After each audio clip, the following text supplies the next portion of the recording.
मस्तक आहे पायावरी या वारकरी संता, या वारकरी संतांच्या, या वारकरी संतांच्या.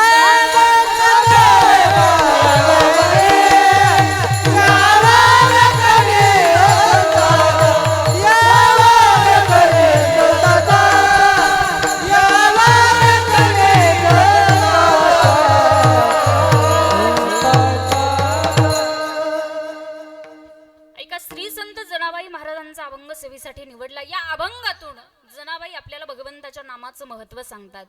मृत्यू लोकामध्ये आल्याच्या नंतर माणसाला कर्म करावं लागतं आणि ते कर्म करत असताना एखाद्या व्यक्तीकडनं चुकीचं कर्म घडतं. मग तेच कर्म सफलतेकडे जावं असं जर आपल्याला वाटत असेल तर त्याच्यासाठी माझ्या जनाबाई भगवंताच्या नामाचं महत्व आपल्याला सांगतायत. माझं सांगणं असतं दादा, महाराष्ट्रामध्ये कुठेही कीर्तन असो, कुठेही सप्ताह असो, कुठेही प्रवचन असो, महाराष्ट्रातील कीर्तनकार येतात. संतांचं सामर्थ्य, संतांचा अधिकार, संतांचं जीवन चरित्र आपल्यासमोर मांडत असतात. पण महाराज लोकांनी किती जरी आरडून ओरडून घसा ताणून सांगितलं, त्या गोष्टीचं जर आचरण आपल्या जीवनात नसेल तर दादा त्या गोष्टीला अर्थ नाही. आपल्या सप्ताहाला किती वर्ष होतात? 45 वर्ष सप्ताहाला होतात.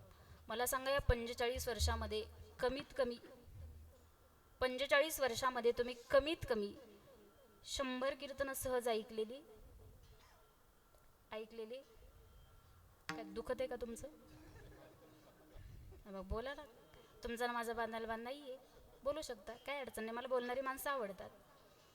45 वर्षामध्ये मी कमीत कमी सांगितले, एका सप्ताहामध्ये 8 कीर्तन असतात. 45 वर्षाची बेरीज घरी गेल्यानंतर करा. इथे कोणाला येत असतं तर सांगा. 45 वर्षामध्ये मी 100 सांगितले तुम्हाला. 100 कीर्तन आपण ऐकलेले आहेत. मला सांगा, तुमच्यात काही बदल?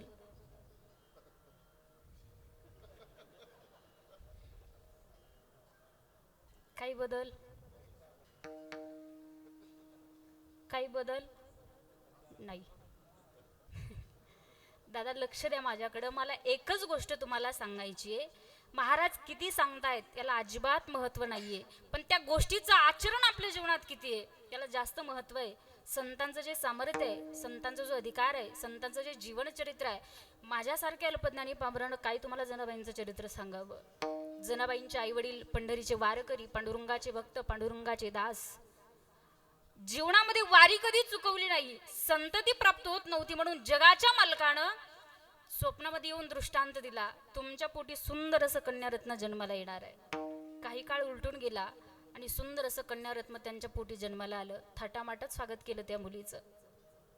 पाहायला गेला, आज या कलियुगामध्ये एक मुलगी झाली की आम्हाला दुसरी मुलगी नकोय. मी शेवटचे 5 मिनिटं तुमच्यासाठी घेणार आहे आणि मी सांगणार आहे, मी बोलणार आहे. विशेष काहीतरी माहिती तुमच्यासाठी मी देणार आहे. आत्ता नाही बोलणार, अभंगाचा विस्तार मला करायचा आहे. जनाबाईंचं थाटामाटामध्ये स्वागत केलं आणि माझ्या जनाबाई हळूहळू वाढवू लागल्या. गंगाखेड ती भूमी आहे, त्या भूमीमध्ये जन्माला आल्या. घराच्या समोरून एक दिवस वारकऱ्यांची दिंडी निघाली.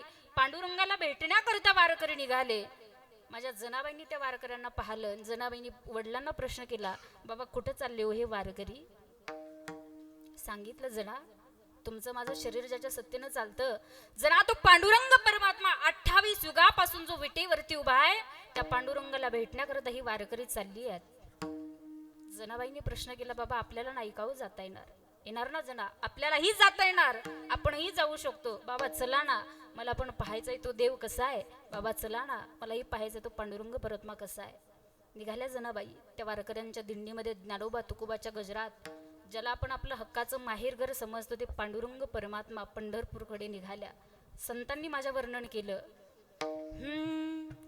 जंबू या दीपा माझी एक पंढरपूर गाव, जंबू या दीपा माझी एक पंढरपूर गाव, हो धर्माचे नगर देखा विठोबाचे त्याचे नाव, धर्माचे नगर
जनाबाई निघाल्या पांडुरंगाला भेटण्याकरता पंढरपूरमध्ये आल्या. चंद्रभागेचं स्नान केलं आणि भगवंताच्या समोर जाऊन माझ्या जनाबाई उभ्या राहिल्या.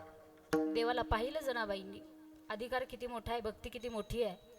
भगवंताला पाहिलं. पाठीमागे वडील होते आणि वडिलांना सांगितलं, बाबा आता मला इथं सोडा आणि तुम्ही घरी जा. कधी प्रश्न पडलाय का आपल्याला, जनाबाई का म्हटल्या असतील, मला पंढरपूरमध्ये सोडा आणि तुम्ही घरी जा. बचत गट, कधी प्रश्न पडलाय आपल्याला का म्हटले असतील हो. अभंग तुमच्यासाठी जनाबाईंचा घेतलाय मी. का म्हटले असतील, तुला कशाला बोलवलं म्हणा. सांगते ना मी, माझ्या जनाबाईंनी त्या भगवंताला पाहिलं. भगवंताचं इतकं सुंदर असणारं स्वरूप माझ्या जनाबाईंना दिसलं. माझा देव इतका सुंदर आहे, इतका सुंदर आहे, देव इतका सुंदर आहे. संत म्हटले, राजस सुकुमार मदनाचा पुतळा, राजस सुकुमार रूपे सुंदर सावळा गे माई, सावळा गे माई, रूपे सुंदर सावळा गे माई, सावळा गे माई.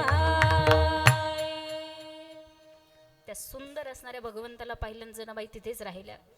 गाभाऱ्यातून नामदेवराय बाहेर आले. जनाबाईंचा हात जनाबाईंच्या वडिलांनी नामदेवरायांच्या हातात दिला. सांगितलं, आजपासून माझी मुलगी तुम्हाला सांभाळावी लागेल. नामदेवरायांच्या हातात हात दिला. नामदेवरायांनी छोट्याशा जनाबाई हाताला धरलं, घरी घेऊन गेले. आईला आवाज दिला, ए आई, अगं ऐकलंस का, ही छोटीशी जना आहे, पांडुरंगाच्या भेटी करता आली, पांडुरंगाच्या दर्शना करता आली.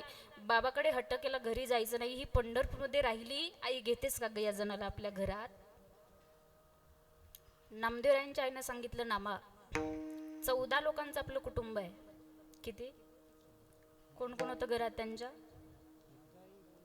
राजा आई गोनाई, दोघी सासू सोना, दामनाम जाणं बाप लेका. 14 लोकांचं त्यांचं ते कुटुंब. जनाबाई त्यांच्यामध्ये गेल्या. 15 लोकांचं कुटुंब झालं. बारीक आहे का थोडस. राहिल्या होत्या देवाच्या भेटी करता, राहिल्या होत्या पांडुरंगाला भेटण्याकरता, पांडुरंगाच्या दर्शना करता. दुसऱ्या दिवशी माझ्या जनाबाई उठल्या, स्नान केलं आणि पांडुरंगाच्या भेटी करता जनाबाई निघाल्या. घरातून बाहेर पडल्या. नामदेवरायांच्या आईने अडवलं. सांगितलं, जना कुठं चालली. काही नाही म्हणे, देवाला भेटायला चालली आहे, देवाच्या दर्शना करता चालली आहे. एक गोष्ट मी सांगेल महिला मंडळ, भगवंताच्या मंदिरामध्ये जर आपण गेलो, आई म्हणते देवाकडे कधी काही मागण्यासाठी जायचं नसतं, देवाला भेटण्याकरता मंदिरात जायचं असतं. देवाला भेटण्याकरता निघाल्या, घरातून बाहेर पडल्या. नामदेवरायांच्या आईनं सांगितलं, जना जाता येणार नाही तुला. विचारलं का. कारण सांगितलं, घराचा नियम आहे, पहाटे उठावं लागतं. पूर्वीच्या काळी जातेवरती दळण दळावं लागायचं, सकाळी स्वयंपाक करावा लागायचा, दिवसभर गोवऱ्या वेचून आणाव्या लागायच्या. ही सगळी कामं जना आजपासून तुला करावी लागणार. म्हणून तुला पांडुरंगाला भेटण्याकरता जाता येणार नाही. कशा करता राहिल्या, दर्शना करता राहिल्या, भेटी करता राहिल्या. पण वाट्याला काम आलं. दुसऱ्या दिवशी माझ्या जनाबाई उठल्या, पहाटे ब्रह्ममुहूर्तावर उठल्या. जात झटकून घेतलं, जात्यामध्ये घास भरला, खुंटा हातात धरला. माझ्या जनाबाईंनी जात्यावरती दळण दळता दळता पांडुरंगाला आळवायला सुरुवात केली. जनाबाई म्हटल्या, सुंदर माझे जाते ग फिरते बहुते ग, ओव्या गाऊ कौतुके तू ये रे पा विठ्ठला, जीव शिव दोन्ही कुंटे ग प्रपंचाची देते ग, लावून पाची गोटे गे तू ये रे पा विठ्ठला, सासू आणि सासरा फिरतो तिसरा, ओव्या गाऊ भ्रातारा तू ये रे पा विठ्ठला, प्रपंच दळण दळिले पीठ भरिले, सासू पुढे ठेविले तू ये रे पा विठ्ठला, सुंदर माझे जाते ग.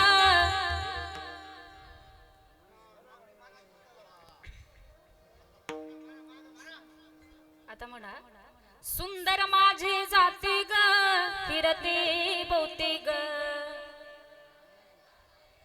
वा वा. ओव्या गाऊ कौतुके तू ये रे बा विठ्ठला, जीव शिव दोन्ही कुंडे ग प्रपंचाची नेटे ग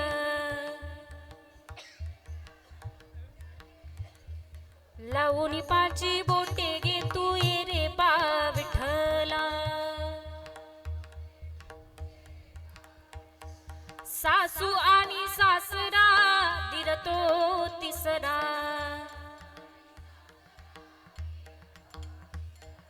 ओव्या गाऊ भ्रातारा तू ये रे बा विठ्ठला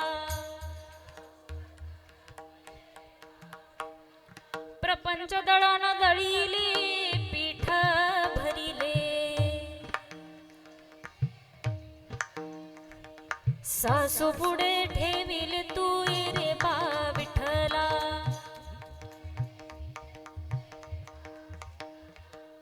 आता कसं जोरात म्हणल्या सासू पुढे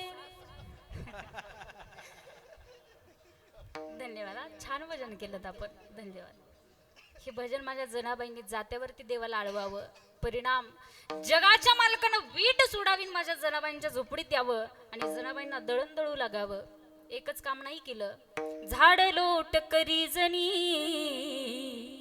केर भरी चक्र तुळस बने जना उपलब्ध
जगाच्या मालकानं जनाबाईंची सगळी कामं केली माझ्या जनाबाईंची वेणीव सुद्धा जगाच्या मालकानं घातली आहे किती कामं केली झाड लोट करी जणी केर भरी चक्र पाणी घेऊन या पाटी शिरी नेऊन टाकी दुरी जनाबाईंनी झाडून काढावं जगाच्या मालकानं खीर भरावा गोबऱ्या वेचायला गेले तर टोपली डोक्यावरती जगाच्या मालकानं घ्यावी ही सगळी कामं केली भगवंत झोपडीमध्ये दळण दळण्याकरता यायचे महिला मंडळ पूर्वीच्या काळी साधनं नव्हती जात्यावर दळण दळावं लागायचं आता ते जातं राहिलं नाही आत्ताच्या पोरींना सांगावं लागतं याला जातं म्हणतात ती म्हणे कोण जातं कोणी जात नाही याला जातं म्हणतात सांगावं लागतं आत्ताच्या पोरींना ते जातं राहिलं नाही ते जातं गेलं पाटा वरवंटा गेला मिक्सर आलं ही सगळी साधनं आपल्याकडे आली तरी कोणाच्या कमरेत गॅप कोणाच्या मणक्यात गॅप कोणाच्या गुडघ्यात गॅप सगळी साधनं आहेत आपल्याकडं माझ्या जनाबाईंच्या काळात काहीही साधनं नव्हती तरी जनाबाईंनी सगळी कामं जीवनामध्ये केली आपण कामं करतो याच्यात अजिबात नवल नाही जात्यावर दळण दळण्याकरता जगाचे मालक यायचे पहाटे रावळात काकडा करण्याकरता वारकरी यायचे एकानं विचार केला ज्याच्यासाठी काकडा करतोय ते मंदिरात आहे की नाही रावळात आहे की नाही पाहिलं पाहिजे कवाडा आडवणी पाहताती जगजेटी भगवंताला पाहिलं आणि ओरडायला सुरुवात केली अरे ज्याच्यासाठी काकडा करतोय ते गायब कुठं जनाईच्या झोपडीत गेले देवाकडं. देवाला सांगितलं, देवा एवढ्या थंडीत काकडत काकडत तुमच्यासाठी काकडा करतोय आणि तुम्ही वीट सोडून जनाईकडे जाताय. भगवंतानं सांगावं, बाबा उद्यापासून नाही येणार. 2-3 दिवस जनाबाईने देवाला बोलवलं नाही. पांडुरंग परत मग विचार करू लागले, माझे जना मला का बोलवत नसेल, माझे जना मला का बोलवत नसेल, माझे जना मला का बोलवत नसेल. जनाबाईंनाही राहावलं नाही. दुसऱ्या दिवशी जनाबाई उठल्या, जात झटकून घेतलं, जात्यावरती घास भरला, खुंटा हातात धरला आणि आज माझ्या जनाबाई सुंदर माझे जाते ग नाही म्हटल्या, विठ्ठल ग माझी माता नाही म्हटल्या. जनाबाईंच्या मुखातून आज वेगळेच शब्द बाहेर पडले. जनाबाईंनी आज माझ्या भगवंताला विठाई रूपात आवाज दिला. ये गया विठाबाई टाळी टाळी.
विठाबाई माझे पंढरीचे आई. माझ्या जनाबाईने भगवंताला आज बोलवलं, पण विठाई रूपात बोलवलं. देवानं काय केलं, आज वीट सोडून जनाच्या झोपडीत नाही आले. भगवंतांना वीट सोडली. रुक्मिणी मातेच्या शृंगार गृहामध्ये भगवंत गेले आणि 9 वारी साडी अंगावर घातली, विठाईचं रूप धारण केलं. जगाचे मालक जनाईच्या झोपडीत येऊन दळून दळू लागले. घाईघाईनं लक्षात आलं, तिथं आले की अलंकार काढून ठेवायचे, जनाईची फाटलेली वाकळ अंगावर घ्यायचे. घाईघाईनं ते दागिने जनाईच्या झोपडीत राहिले. भगवंत ती फाटलेली वाकळ अंगावर घेतली आणि विटेवर जाऊन उभे राहिले. वारकऱ्यांनी पाहिलं, देवाचे अलंकार गायब. रावळात बोंबाबोंब झाली. भगवंताचे अलंकार चोरीला गेले, देवाचे अलंकार चोरीला गेले. म्हणजे ही वाकळ ज्याची असेल त्या घरी देवाचे अलंकार. सगळ्यांना माहिती होतं ही वाकळ कोणाची आहे, जनाबाईंची आहे. वाकळ कळते ना, हा गोधडी. ती वाकळ जनाबाईंची होती. सगळ्यांना समजलं ही वाकळ जनाबाईंची आहे. गेले जनाबाईंच्या झोपडीत, जनाबाईंना भांडायला लागले.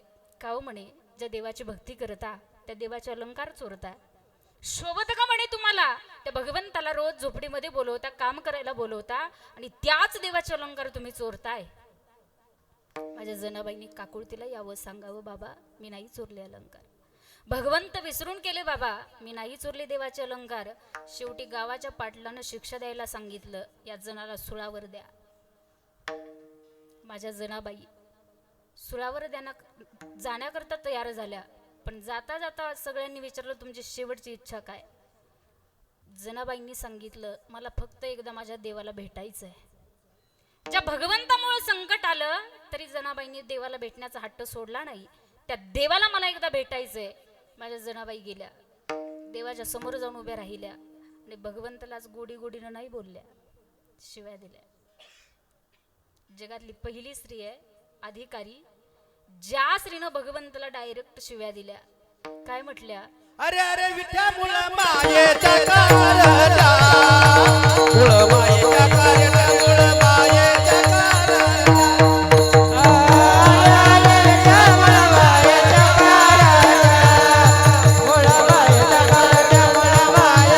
कारटा तुझी लाडकी झाली जन्म तुला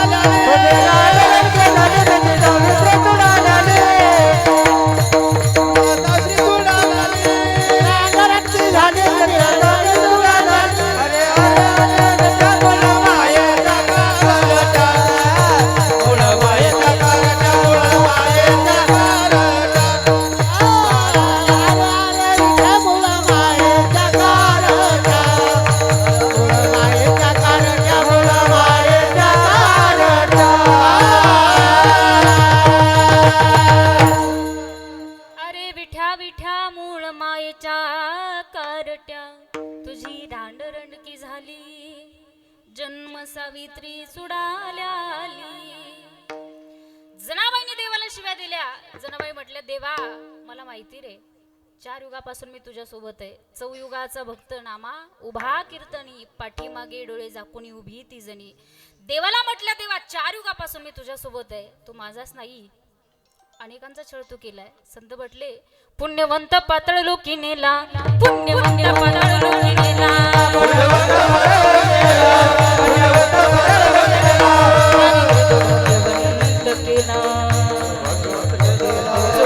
बहुमान वाढ कीर्तिवानाचं अपमान केला कीर्तिवानाचं अपमान केला. धुंद झाला तुझा दरबार धुंद झाला तुझा दरबार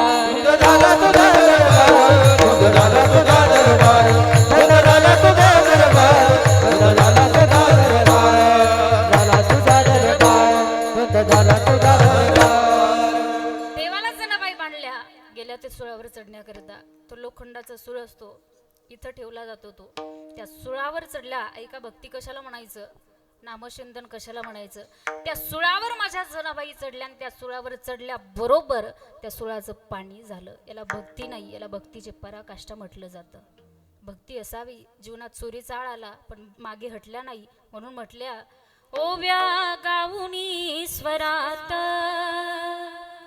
दासी जनीच्या घरात दळण दळीले सख्या श्री हरीने अळचोरीचा माझ्यावरी आळचोरीचा माझ्यावरी आळचोरीचा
भगवंताने. चोरी चाळाला पण भक्ती सोडली नाही, भजन सोडलं नाही. त्याच माझ्या जनाबाई आपल्याला सांगतायत भगवंताचं नामस्मरण कधी करायचं, अभंगाचं नाम